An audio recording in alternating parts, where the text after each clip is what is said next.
احمد ونصلي على رسوله الكريم اما بعد فاعوذ بالله من الشيطان الرجيم بسم الله الرحمن الرحيم ان اول بيت وضع للناس للذي ببكة مباركا وهدى للعالمین۔ حضرات گرامی، اللہ تبارک و تعالی نے ارشاد فرمایا ان اول بیت وضع للناس للذی ببکۃ، یعنی سب سے پہلا گھر جو لوگوں کی عبادت کے لیے مقرر ہوا وہ ہے جو مکہ میں ہے، مبارکا وہدی للعالمین، یہ برکت والا ہے اور تمام جہان والوں کے لیے رہنما ہے۔ اللہ اکبر۔ تو اللہ تبارک و تعالیٰ نے اس مقدس آیت میں اپنے سب سے پہلے گھر کا ذکر فرمایا ہے جو اللہ تبارک و تعالیٰ نے لوگوں کے لیے اپنی عبادت کے لیے مقرر فرمایا۔ تو اس آیت مقدسہ میں فرمایا کہ وہ گھر جو اللہ کا سب سے پہلے عبادت کے لیے مقرر ہوا وہ مکہ میں ہے۔ حضرات گرامی، تفاسیر میں آیا ہے کہ خانہ کعبہ، اللہ اکبر، کہ جس کا نام سننے کے بعد مومنین کی آنکھوں میں کعبۃ اللہ کے جلوے چھا جاتے ہیں۔ لبیک اللہم لبیک لا شریک لک لبیک کی صدائیں ان کے کانوں میں گونجتی ہیں اور ان کا دل اللہ تبارک و تعالی سے دعا کرتا ہے کہ اللہ تبارک و تعالی ہمیں اس مقدس گھر کی زیارت کرا دے، کہ جس کو پہلی نظر ہی دیکھنے میں ایسی عظیم بزرگی ہے، ایسا شرف ہے جسے دیکھنے میں فرمایا گیا کہ جو پہلی نظر دیکھے اللہ اکبر اس کی ہر دعا مقبول۔ اللہ تبارک و تعالی ہمیں اپنے مقدس گھر کی زیارت عطا فرمائے، سبحان اللہ۔ تو اللہ تبارک و تعالی نے اس مقدس آیت میں اپنے گھر کی شان بیان فرمائی ہے کہ وہ گھر جو سب سے پہلے تیار کیا گیا، جو سب سے پہلے لوگوں کے لیے رکھا گیا، وہ تو کعبہ ہے جو مکہ میں ہی، سبحان اللہ۔ مفسرین فرماتے ہیں کہ خانہ کعبہ حضرت آدم علیہ السلام کی پیدائش سے 2000 سال پہلے اللہ تبارک و تعالی نے اسے پیدا فرمایا، اور جب حضرت سیدنا آدم علیہ نبینا علیہ السلام دنیا میں تشریف لے کر آئیں تو آپ کو وحشت محسوس ہوئی، تنہائی محسوس ہوئی۔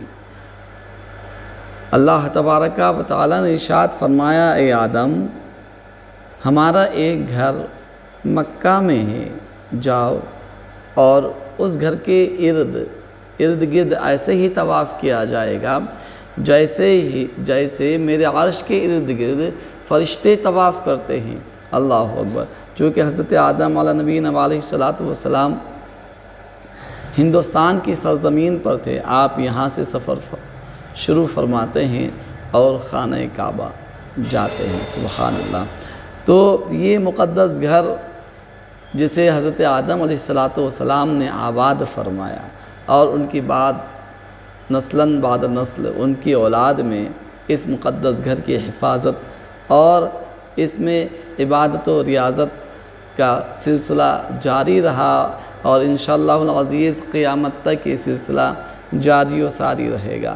حضرت سلیمان بن یسار رحمۃ اللہ تعالیٰ علیہ بیان فرماتے ہیں کہ حضرت کعب سے بیت المقدس کے بارے میں پوچھا گیا، چونکہ حضرات گرامی کہ سب سے پہلا گھر تو خانہ کعبہ ہے جہاں حج کرنے کے لیے حاجی جاتے ہیں، اور دوسرا گھر جو اللہ کی عبادت کے لیے مقرر ہوا وہ بیت المقدس ہے جو فلسطین میں ہے۔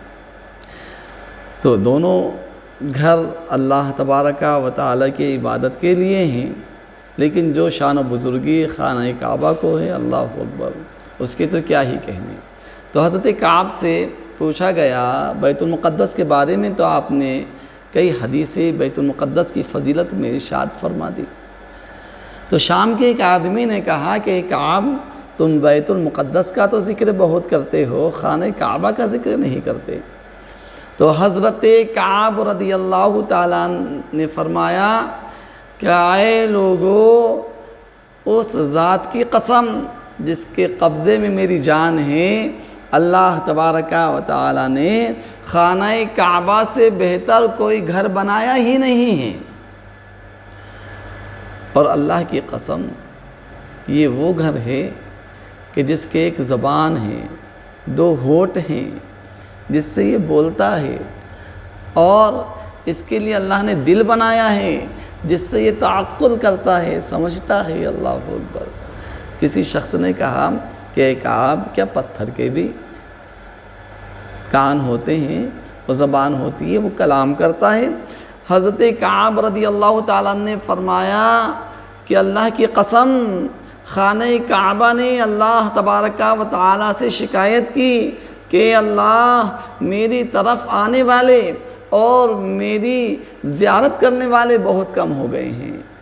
تو اللہ تبارک و تعالیٰ نے خانہ کعبہ کی طرف وحی فرمائی اور فرمایا کہ اے مقدس گھر، اللہ تبارک و تعالیٰ عظیم کتاب نازل فرمانے والا ہے کہ جسے ماننے والے ایسے ہوں گے کہ جو تیرے طرف بھاگتے ہوئے آئیں گے، وہ تیرے فراق میں، تیری جدائی میں روئیں گے، اور رات رات اٹھ کر وہ سجدہ کریں گے۔ اللہ اکبر۔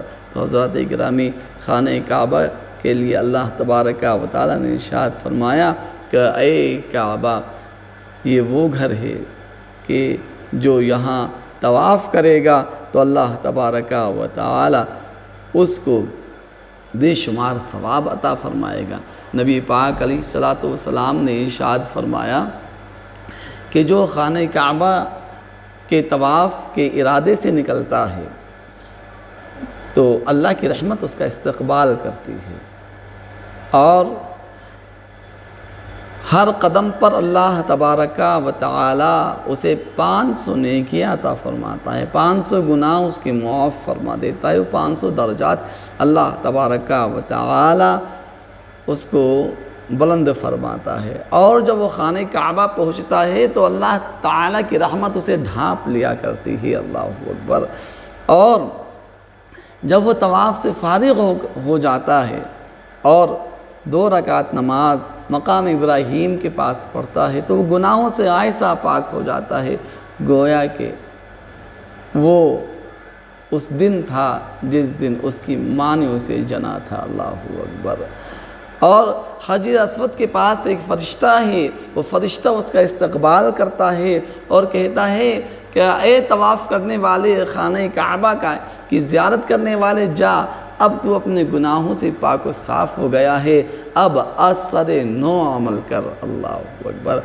حضرت سیدنا ابو ہریرہ رضی اللہ تعالیٰ عنہ بیان کرتے ہیں کہ اللہ تبارک و تعالی کے سب سے مقرب فرشتے، سب سے معزز فرشتے وہ ہیں جو اللہ تبارک و تعالی کے عرش کا طواف کرتے ہیں، اور اللہ کے سب سے مقرب اور سب سے پسندیدہ بندے وہ ہیں جو اللہ تبارک و تعالی کے گھر یعنی کعبۃ اللہ کا طواف کرتے ہیں۔ سبحان اللہ۔